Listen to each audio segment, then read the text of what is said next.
ওং তস্मै নমঃ ভগবতে ত্রিগুণায় গুণাত্মনে কেবলায় দ্বিতীয়ায় গুরুবে ব্রহ্মমূর্তয়ে সর্বশ্রুতি শিরুরত্ন বিরাজিত পদম্বুজম বেদান্তাম্বুজ সূর্যায় তস্मै শ্রী গুরুবে নমঃ মুকং করোতি বাচালং পঙ্গুং লঙ্ঘয়তে গিরিম যৎকৃপা তমহং বন্দে পরমানন্দ মাধবম। জয় গুরু জয় গুরু জয় গুরু।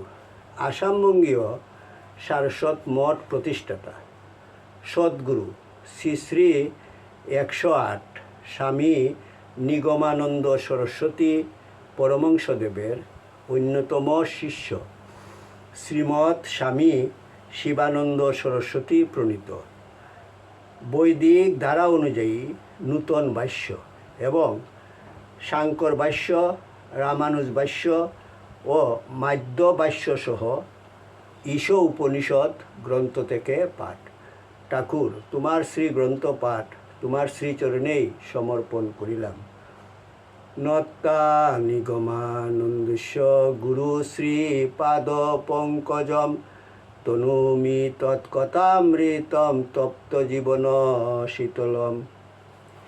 পূর্বপাঠের পর আমাদের পঠিতব্য মন্ত্রটি ছিল ঈশ উপনিষদের 8ম মন্ত্র। স পর্যগাচ্ছু ক্রম কায়ম ব্রণ মশনা বীরং শুদ্ধ মপাপবিদ্যম কবির মনীষী পরিতু স সম্ভুর্য খ্যাত তত্ত্বতে হর্তান বেদদাচ্ছা সতীভ্য সৌম্যভ্য। সেই পরমাত্মা সর্বত্র গমনশীল অর্থাৎ সর্বব্যাপী।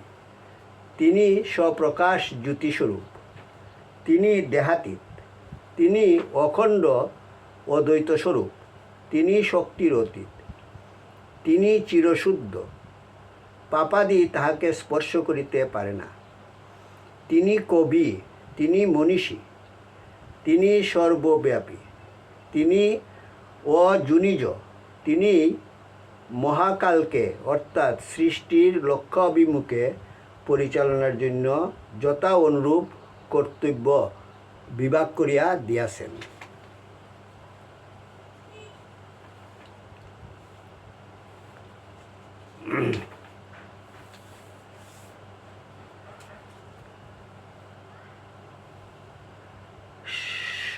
শুদ্ধ মালিন্যরহিত সৃষ্ট জীবে যে অজ্ঞান ও মলিনতা আছে তাহাকে স্পর্শ করিতে পারে না। ধূম ও ধূলি বক্ষে ধারণ করিয়াও আকাশ যেমন ধূম ও ধূলির দ্বারা স্পৃশ্য হয় না, তিনি তেমনি সৃষ্টির অশুদ্ধি অজ্ঞানকে বক্ষে ধারণ করিয়াও অশুদ্ধি ও অজ্ঞান দ্বারা স্পৃশ্য হন না। তিনি চিরশুদ্ধ, চির নির্মল, অপাপবিদ্যম। বেদের ব্রাহ্মণ গ্রন্থ মতে পাপ শব্দের অর্থ অতৃপ্তি ও বুভুক্ষা। আমাদের ইন্দ্রিয়গুলি এই অতৃপ্তিরূপ বুভুক্ষা বা পাপ দ্বারা বিদ্ধ। আত্মজ্ঞানের অভাব হেতুই, অজ্ঞানতা হেতুই অন্তরে জাগে অতৃপ্তি এবং পার্থিব বিষয়ে বুভুক্ষা। এই পার্থিব বিষয়ে বুভুক্ষাই, এই অজ্ঞানতাই আত্মজ্ঞান লাভের অন্তরায়, আত্মস্বরূপ অনুভবের পক্ষে বাধাস্বরূপ। এই অজ্ঞান তাই পাপ সৃষ্টিতে পাপ আছে, কিন্তু স্রষ্টার মাঝে পাপ নাই। শিশুর অজ্ঞানতাকে, শিশুর স্বার্থপরতা ও লোভকে যেমন আমরা গুরুত্ব দেই না, জানি ইহা ক্ষণস্থায়ী, শৈশব উত্তীর্ণ হওয়ার সঙ্গে সঙ্গে এই অজ্ঞানতাও দূর হইয়া যাইবে। বিনা বাধায় যাহাতে শিশুর দেহ গঠিত হইতে পারে, এই জন্যই শিশুর মনের বিকাশ প্রাকৃত নিয়মেই স্থগিত থাকে।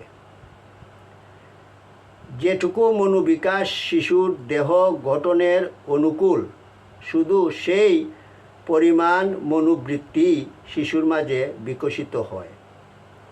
উচ্চতর মনোভাব যাহাতে দেহাধারের ভিতর দিয়া আত্মপ্রকাশ করিতে পারে, এই জন্যই বিনা বাধায় দেহ গঠনের প্রয়োজনীয়তা। এই জন্যই শিশুর মাঝে দেহাত্মবোধেরই প্রাধান্য। ঠিক এমনইভাবে সৃষ্টির ঊর্ধ্বস্তর গঠনের ভিত্তি রচনার জন্য সৃষ্টিতেও পাপের প্রয়োজন আছে, দ্বৈতবোধের প্রয়োজন আছে, অজ্ঞানতার প্রয়োজন আছে। এই জন্যই সৃষ্টির সর্বনিম্ন স্তর আমাদের এই ভুলুকে পাপেরই প্রাধান্য, অজ্ঞানেরই প্রাধান্য, দ্বৈত বোধেরই প্রাধান্য। কিন্তু এই অজ্ঞান অভিব্যক্তিরও সীমা আছে। এই ভুল লোককেও শৈশব অতিক্রম করিয়া যৌবনে পদার্পণ করিতে হইবে। দুলোকের ভাবধারায় অনুপ্রাণিত হইয়া উঠিতে হইবে। যখন মানুষের অন্তরের অজ্ঞানতা ও পাপ বিদূরিত হইবে, মানুষ দিব্য জীবনের অধিকারী হইবে।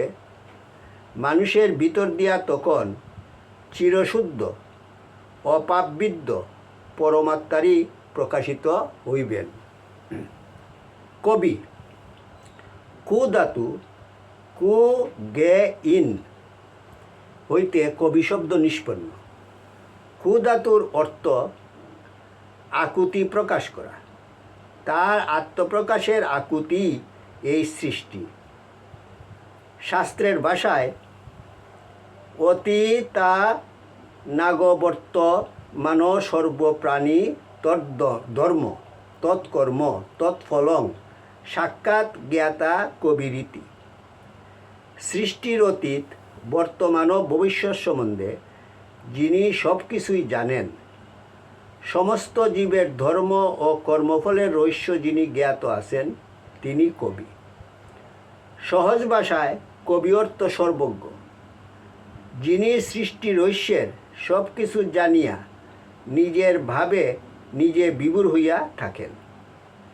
এই কবির ভাব বা কল্পনাই সৃষ্টিরূপে ফুটিয়া ওঠে।